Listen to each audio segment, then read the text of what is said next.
Sir ଢୋଲ ଯେଉଁ କହିଲେ ଢୋଲ କେଉଁଥିରେ ତିଆରି ସେ ଢୋଲ ଯେଉଁ ହେଉଛି କେଉଁଥିରେ ତିଆରି ହେଇଛି ଢୋଲ? ଢୋଲ ହେଉଛି ଗମ୍ବାରି ଗଛରୁ ତିଆରି, ଗମ୍ବାରି ଗଛର କାଠରୁ ତିଆରି ଆଚ୍ଛା ଢୋଲ। ଯେତେବେଳେ ଜଗ୍ନି କଳାପାହାଟ ମା କାଳୀଙ୍କର କିଛି ଆଦେଶ ନ ମାନି ମତ ଗର୍ବରେ ମାଙ୍କୁ ଅବମାନନା କରି ସେ ଗମ୍ବାରି ଗଛରେ ଯାଇ ଲୁଚିଥିଲେ।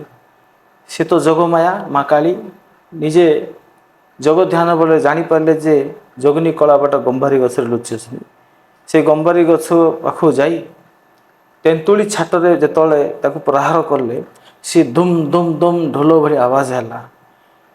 ସେହି ସମୟରେ ସେ ଆହୁରି ଅହଙ୍କାର ଗର୍ବ କରି ଢୋଲରୁ ଗମ୍ଭାରୀ ଗଛରୁ ନ ବାହାରି ସେ ଗଛରେ ଯେତେବେଳେ ଆହୁରି ଲୁଚି ରହିଲା ମା କାଳୀ ନିଜ ଖଣ୍ଡାରେ ତାକୁ ଛେଦନ କରିଥିଲେ ଆଉ ଜଗ୍ନି କଳାପାଟକୁ ବାହାର କରିଥିଲେ।